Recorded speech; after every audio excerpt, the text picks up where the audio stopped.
I love my bin man. Every time I go out in the morning, he's like, morning. Tuesday mornings, I'd purposely sit out in my front garden just to see the bin man. Hello and welcome to the latest episode of the Marketers at the Universe podcast. We are here with the Brew Digital team to discuss everything that's being talked about in digital marketing right now. Our big focus today is going to be around personas and in particular depth of personas. So the LinkedIn B2B Institute this year released an article talking about death of personas. Personas is dead, long live personas. We know that's a marketing thing that happens, and we are going to talk about it. With me to talk about it, I have our head of digital marketing, Rich Harper. I have one of our paid media managers, Nasya Nasseira, and of course, my wonderful co-host, Tom Innes, who is a content marketing manager at Brew. I, of course, am Hayden Woods-Williams, digital marketing team lead at Brew, and you don't need to know that stuff. So let's crack on and get on with the podcast.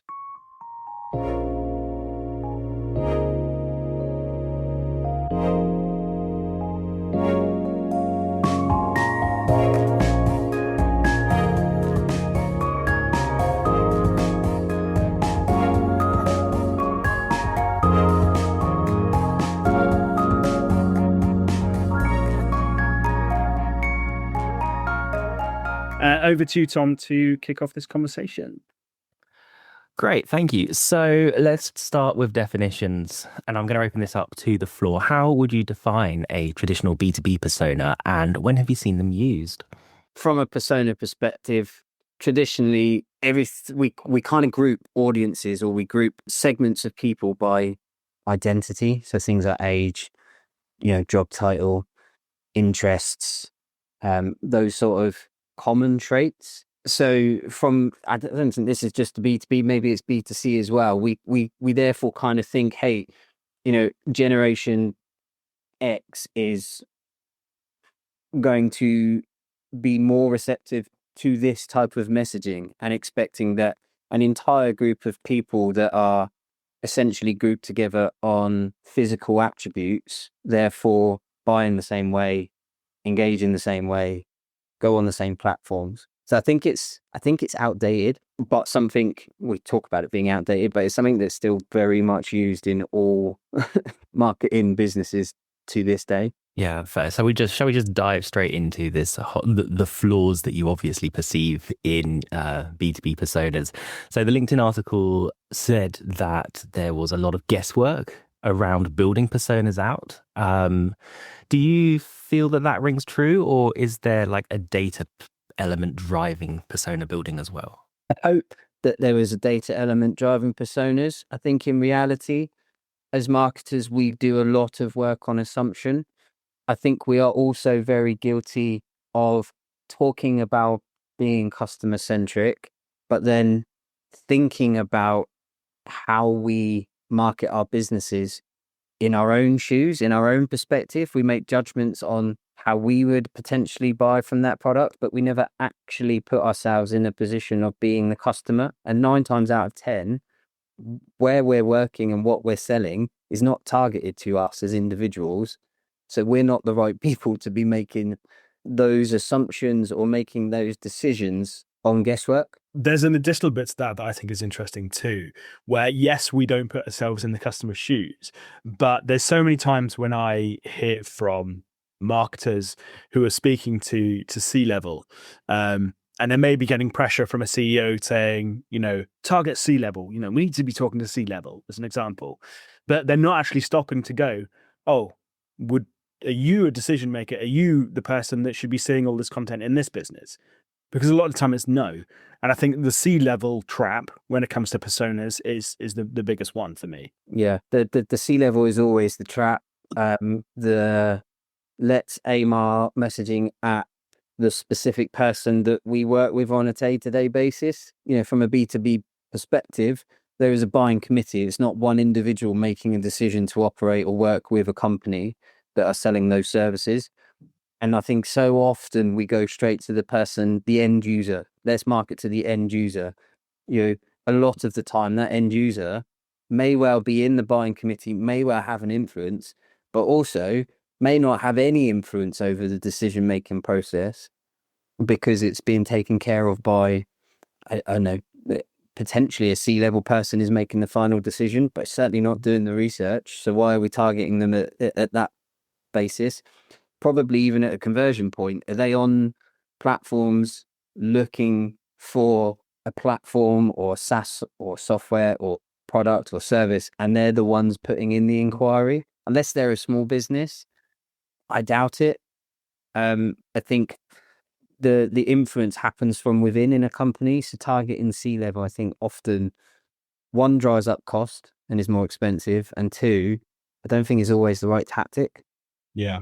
On that buying committee as well, just to flag to the audience that we do have some articles, and we did a webinar recently where the stat was thrown around that 85% of decision makers will already shortlist vendors that they've heard of. So you can't just target that end decision maker. You do need to target a broad range of people within an organization or within industry to ensure that you are capturing that mind space beforehand. Is mind space a term? I don't think that's a marketing term. I like mind space. Yes, we did. Rich, do you have an example of when actually putting a persona together has made a difference to marketing work for a client or for a business that you've worked with? Wow. Put me on the spot. I know I'm asking this because I don't know if anyone's ever actually done the right research. No, I think if I'm completely truthful, I'm guilty of exactly what I said at the beginning of this question, that we skip this part or use it as a tick box exercise. We need to know who the audience are. It's broadly this. Great. Let's move on. We've identified the audience. Let's move forward. Or, we do ICP work and we target, well, is this a specific industry? And, it's IT managers or anyone within that kind of IT field from mid-level up to C-level. Mm-hmm. And that's our targeting. Okay, cool. Let's move on. And I think the reason behind that is we as marketers are under a huge amount of pressure. I'm not making excuses, but from the board, we are often asked to showcase our worth and our value. And the board, because the board, I don't know if all of the board talk in marketing language, and that's evident in the fact that CMOs, can't remember the detail, but there's very few CMOs that actually sit at board level. Mm-hmm. So we're not talking the same language as the board. So therefore we're being measured on things like leads, predominantly things like that, vanity type metrics, or we are measuring ourselves on vanity type metrics and pushing that back to the board, should I say. Yeah. And the board are like, so what? What does this mean? How is it driving business? How are you connecting the dots between what you're doing and what is happening to our bottom line, for example? And therefore, we skip that really important part. We could have much more influence in the boardroom if we were able to purposefully map the audience that we're targeting to real business results. Yeah, shall we have a look at a real world example of where you can map action to result in paid media and bring Nasya into the conversation? So in paid media, we rely heavily on targeting. Nasya, are personas the foundation of this work, or do you find that they're now too simplistic for what you're trying to achieve? To be honest, I actually like personas, but to a certain extent. So, well, for me, personas used to be the best we had. It's like comparing like personas to maybe like a compass, and then like real paid media targeting, like a GPS. Like, you know where you're going, you know where your destination is.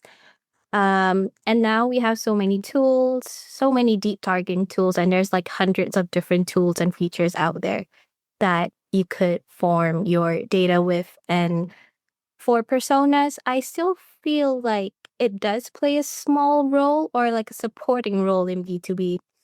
For example, if we're using personas to like guide creative tone, messaging, and giving some kind of direction especially for team alignment, because not everybody speaks the way like SEO marketers do, or like paid media marketers do, like the technical aspects of it. So I like to use personas when I want to simplify what I'm doing for that specific paid media campaign. So like that being said, like personas for me, personally still have a place in early stages of campaign planning. But once we move to paid execution, we should definitely lean on more audience signals and historical data. I mean, that's my take. Yeah, I'm a real sucker for a kind of walking a map compass outdoors adventure analogy there. So you know, if you're putting a persona together on me, then make sure you include that in there.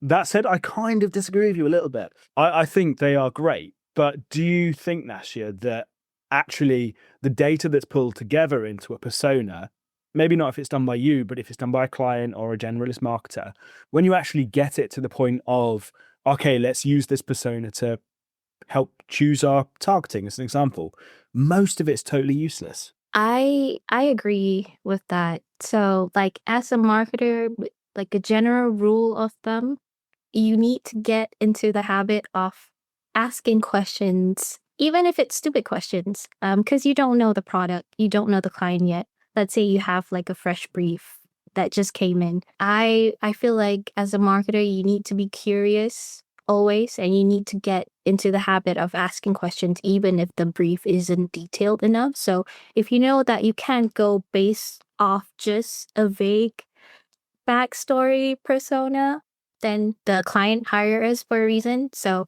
we need to be asking the right questions to them and get as many detailed answers as we can.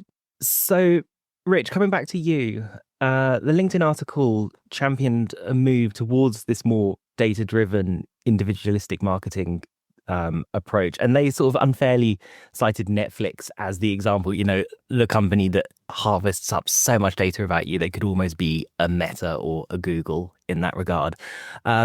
How can a B2B company that doesn't have that same volume of data and, let's be honest, is unlikely to ever be able to gather that much data, start to move towards a more data-driven direction? I mean, it's interesting I think sometimes using companies like Netflix is great from a, this is the pinnacle perspective, but it's not always particularly helpful for smaller businesses. However, most businesses do have, let's face it, a fair amount of data points. We should hopefully have things like website analytics in place. We should have CRM data, he says, when most of the customers we speak to work off of Google Sheets. But there are data points. There's things like, hopefully, if you're sending emails, you've got data points there. So it's about utilizing the data points that you do have. There are tracking pixels. There's things like that we can be utilizing that will give us some insight into users' behavior, shall we say. So rather than just thinking about demographics and thinking about grouping people by identity, we can start to see how people behave on our website. We can use, eye tracking software, heat mapping, scroll mapping, all sorts of different things to see the way people integrate with our website. And we can use that data to create more personalized experiences, which at the end of the day is what Netflix is doing. The reality is no two people are seeing the same home screen, are they? It's shaped based on our behaviors, what we viewed in the past, what it assumes that we like. We can pull some of that data from website analytics that we already have. We can use things like dynamic pages. There are software tools out there that can create overlaps based on certain IPs that are visiting your site. So you can shape the homepage to be different for different users and create different journeys for different buying groups. But also, I think, utilize things outside of your own first party data. Utilize things like, let's bring it back to search. You've got things like Search Console that's given us a bunch of information. If we move away from traditional search to more AI-based search, we've got people that are now prompting or asking very specific questions, rather than the traditional method of keywords and looking for keywords, and that's how Google was indexing. It's now citing sources. So to use an example, a football example, Chelsea won the World Cup in the summer, which, you know, whatever anyone wants to say, I'm a Chelsea fan, we're going to call ourselves world champions for the next 4 years. So maybe not a great title, but we'll have it. But within that Chelsea fan base, for example, they're in America. They've just won. There is a huge volume of people there that may be looking to go out and celebrate. Now, if we were to just focus on demographics, where would you start? There's going to be teenagers that follow the football club. There's going to be, middle-aged men. There's going to be females. There's going to be retired people. If we just focus on identities and demographics in that way, how are we segmenting that data? How are we messaging them when ultimately what they might be looking for is places to party in New York because the final was held there? But all of these people are therefore grouped together based on context and that situational element. And I think there's masses of opportunity if people can tap into things like that and start to think about context rather than demographics as a way, which is what Netflix are doing. They focus on the context of the individual and they create a personalized experience from that. And I think that's what we could be doing as marketers. Do you think that holds true in a B2B context? Or would the football example be more B2C? I think, again, we get very hung up on creating boxes. Hey, we're B2B, we're B2C, we're this, we're that. We're not. At the end of the day, we're all marketing to an individual. We're all marketing to people that are potentially going to buy a product from us, whether that's a consumer brand selling an item of clothing or a B2B software provider selling, a license. At the end of the day, companies are invisible. They don't buy anything. People buy stuff. So I think we need to get out of the habit of putting things in boxes as marketers, which we're very good at, and just get back to the fact that it's not B2B or B2C. It is us marketing to individuals. And I'm not going to use now weird acronym.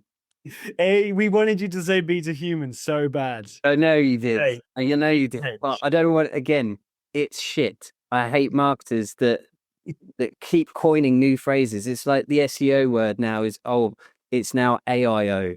What? It's not. It's still SEO. You can change the name of it 100 million times. Mm-hmm. You can call it Geo, SEO, AIO. It's all the same bloody thing. Stop putting new terminology on something that already exists and start actually doing some measurable activity. Yeah. I think that's interesting, and I think the Chelsea story is a good one to even look at from a B2B perspective, because actually the way to kind of collect those people is the community of Chelsea fans, right? I think you can think similarly in B2B and think about the community of developers, the community of marketers, the community of whoever it is that you're targeting. And then, as you said with the Chelsea example, what is the problem that they've got? The problem is, or the thing that they need an answer to is, they want some at a party to celebrate. So if you take that and you look at it from a tech perspective, what is that problem you're trying to solve? And one of the big things on paid media, I'm going to throw this over to Nasya in a second, is actually Google, Meta, Microsoft, LinkedIn, TikTok.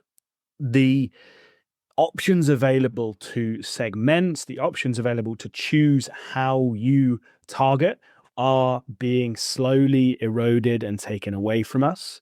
So we need to find how to connect to those communities. Nasya, what is it? Is it content? Is it more tools? What do you think? In terms of targeting?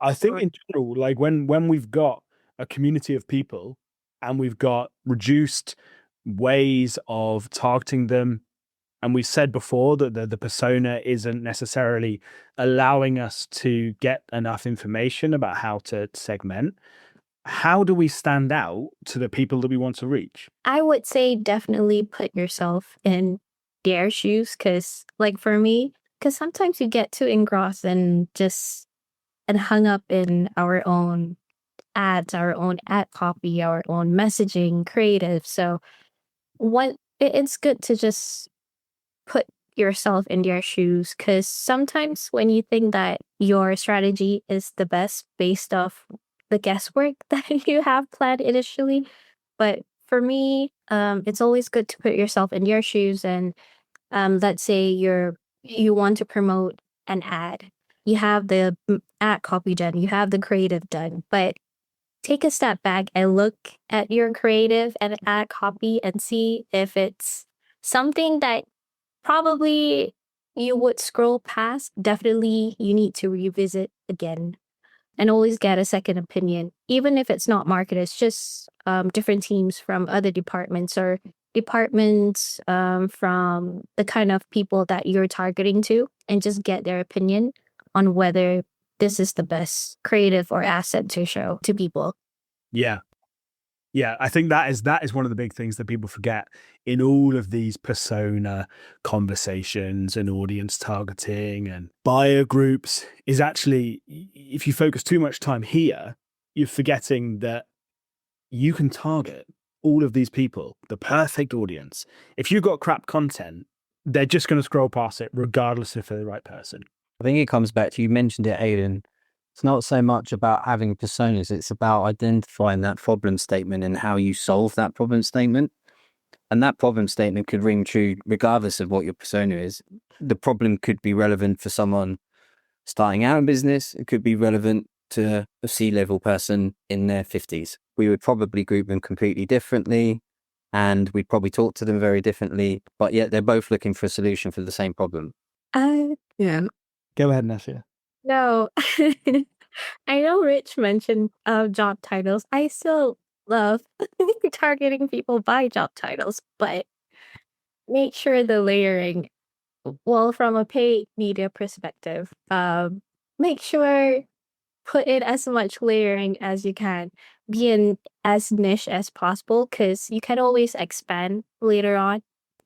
So, like for me, I would target job titles, but at the same time, layer with industry, seniority, company size, member traits like skills, interests, whatever you could get from your stakeholders or clients. So, for example, if like trying to think of a good example. Let's say you're running a campaign for a SaaS platform targeting HR leaders. I'm not thinking about just about anyone working in HR. Let's say HR Jessica with a vague backstory. I'm thinking like we need to reach like heads of people or talent acquisition in companies between like 200 to 1,000 employees, ideally within like the tech or finance sectors who've interacted with our L&D content recently. But again, coming to my point earlier, that personas do help when it comes to briefing creative teams. Like if I tell the designer or copywriter, oh, we're going after like mid-level HR managers in like growth stage, 20-30% tech startups, that might not mean much to them. But if I say, imagine someone like Jessica, she's building HR processes from scratch. She's overwhelmed by like hiring targets, and probably she doesn't have a full tech stack yet. So it can definitely help and guide the tone or messaging, depending on who you're speaking to. But in terms of like execution work, definitely focus on real attributes and always layer and test your campaigns. I really, really like that. I really like that. Like you're turning the persona almost into a story. And we talk a lot about data storytelling. And I think that's really, really powerful. I don't know whether we can top that, Tom. So should we wrap this up? Nasha, I did want to ask one sort of technical question around that. So you're talking about like when you're building an ad campaign, you talk about layering and targeting these people at this stage, etc. From a cost perspective, is it more expensive and more effective to do that layering and do that very honed targeting, or is it better to have a slightly broader net to reach a wider range of people?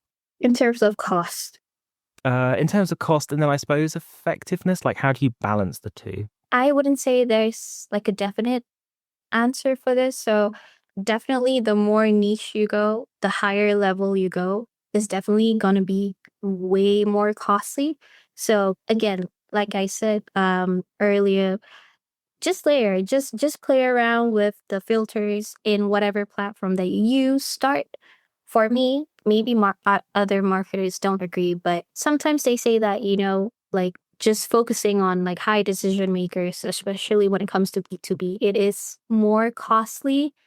But you'd be surprised to see sometimes when your ad copy, when you're creative, when your targeting is hitting the right spot, the cost of it is not as high on certain campaigns. So I would definitely go, I would definitely lean more towards like just having your targeting as niche as possible as you can from the brief you've gotten. And if you see the cost is high, play around and expand more. I would say just go niche first and then expand. LinkedIn has a fantastic tool as well within its campaign manager that looks at audience penetration.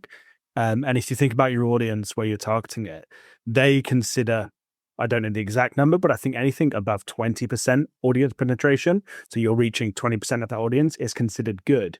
So if you go too broad, you risk not actually reaching your audience with your ad spend.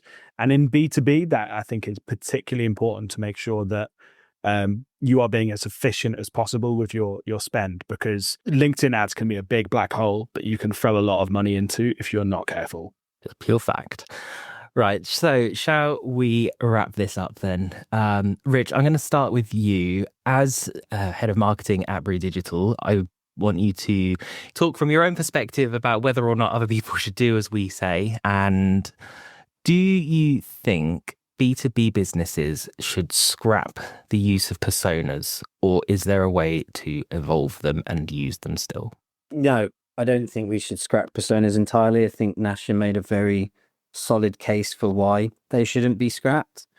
I think they should evolve from kind of static, almost like we said, a tick box exercise, and we've created these groups into more dynamic, data-driven customer personas. I think we need to start, us included, actually acting out what we talk about. I think we need to stop being so theoretical with what we're doing and actually put it into action. I think if we say we're customer centric, let's become truly customer centric. I think missing and skipping steps is not useful. I think market research is massively important, and talking to our customers directly is massively important, which is, again, I think some companies miss that step or spend less time doing that. If you're a head of marketing currently, do an audit what your current personas are. How much of it is based on assumptions? How much of it are you using actual customer data? And start from there. So don't completely scrap them, but really ask yourself from an inward perspective, are we really customer centric? Do we have the systems available to capture first party data that are going to help us shape our marketing messaging? Move away from, hey, once a year we look at our customer personas, look at them on a intelligence basis. Have your analytics team analyze behaviors, have your data teams provide you with those kind of up-to-date dashboards that help you create relevance and context rather than just blindly making assumptions and hoping for the best. Great. Thank you. Nasya, congratulations. You managed to change Rich's mind. That'll be in the performance review, no doubt. Pay rise on the horizon. And from your perspective, Nasya, as a paid media manager, is there a practical change that people in your shoes can make to their targeting approach after this discussion? Targeting. Like I said, layer as much as you can. Tests, even if it's just like guesswork, you could always test your campaigns There's no right or wrong way to do marketing, especially in paid ads. And coming back to like what Rich mentioned, like, yes, I do believe that we shouldn't scrap it. Just because it's outdated doesn't mean that we can't still use it. So I'd say it's not dead. It's just been reassigned. To put it in a simplified way, like personas are evolving into a more strategic or creative tool. So they're definitely helpful for like storytelling, tone, and also internal alignment with your teams. Awesome. There we go. Personas aren't dead. They're just evolving. Much like everything in marketing, nothing ever truly dies. It just changes over time. Hayden, I'm going to hand it over to you to wrap us up. Thank you very much, Content Marketing Manager Tom. That's your persona now. That is all we have time for today. Thank you, everyone, for listening. We hope you found some useful snippets around personas and ideas on how you can use them to make your marketing better. We love that you've made it this far through your listen. We love making this content. I think it's actually turned the team from a bit of a grumpy goose this morning into a little bit happier. So clearly we do. If you could recommend the show to one friend, colleague, family that you think would enjoy listening, we would really appreciate that. Thank you, as always, to the Brew Digital team for their research and input into today's session. Make sure to go check out our past episodes, subscribe on whatever platform you use to listen to your podcasts, and we will see you in the next one. I've been Hayden, and these are the Marketers of the Universe.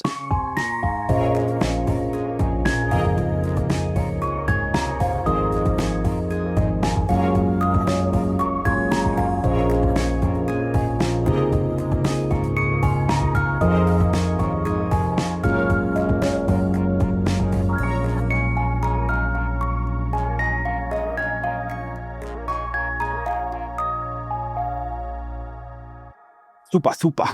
Well done, everyone.